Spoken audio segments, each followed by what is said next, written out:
Oggi vi porto nel cimitero di Arcore, dove il silenzio nasconde scoperte incredibili. Tra il marmo austero delle grandi casate e l'oro sbiadito di chi ha costruito questa terra, ho trovato una storia che il tempo non è riuscito a cancellare. Guardate qui. Ed eccoci davanti all'edicola Brigatti. Guardate questa struttura, non è solo un luogo di riposo, ma un monumento che grida silenziosamente il prestigio di una famiglia che ha letteralmente costruito Arcore. Uno stile architettonico che sprizza solidità brianzola ad ogni poro. I Brigatti non erano semplici cittadini, erano i padroni della terra tra l'Ottocento e il Novecento. Gran parte delle corti e dei campi che oggi formano il tessuto della nostra città appartenevano a loro. Se camminate per il centro di Arcore, state calpestando la storia di questa dinastia. Come ad esempio Paolo Brigatti, nato nel 1869-1936. Pensate a cosa ha visto quest'uomo. È nato quando l'Italia era unita da pochissimo e ha guidato gli affari di famiglia mentre il mondo passava dalle carrozze alle prime industrie. Era l'aristocrazia del fare, quella che sedeva ai tavoli che contano insieme alla nobiltà milanese.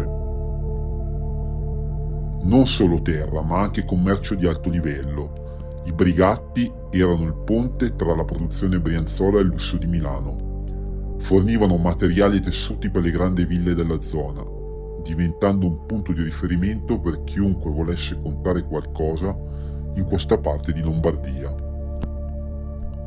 Non c'è sfarzo volgare, c'è dignità e il modo in cui i Brigatti hanno sempre vissuto, lavorando sodo, finanziando opere pubbliche e restando nell'ombra del potere, ma con un'impronta che il tempo non è riuscito a scalfire.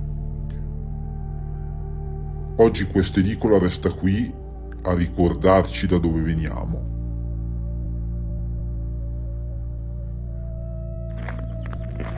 Appena entrati nel cimitero vediamo un muro di sassi e dietro quel muro si ritrova il marmo, imponente, pulito, che impone rispetto con la sua sola presenza.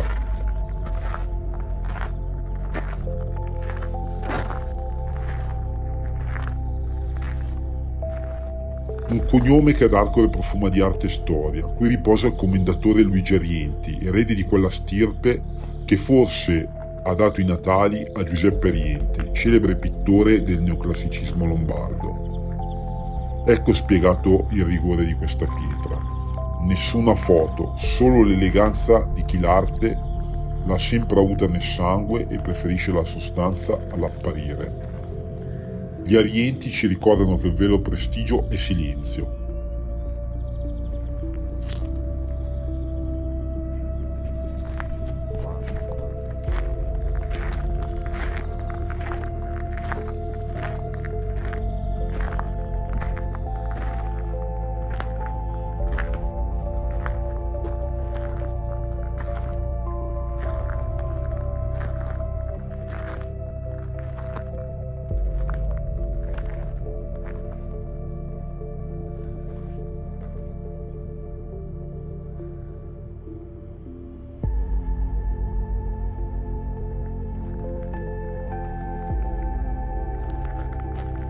Camminando per il cimitero mi sono imbattuto in un piccolo cuore, azzurro, davanti ad una tomba che forse non ha più parenti e forse non è stata più visitata da tantissimo tempo.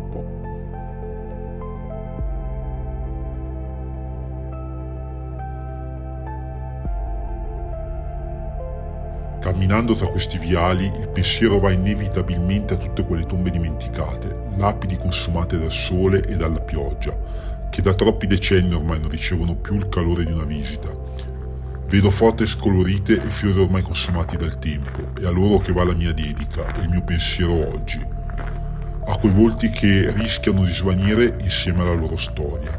Dedico questo video sperando che possa riportare, almeno per un istante, lo sguardo del presente su quei volti dimenticati, perché nessuno sia davvero perduto finché qualcuno lo ricorda.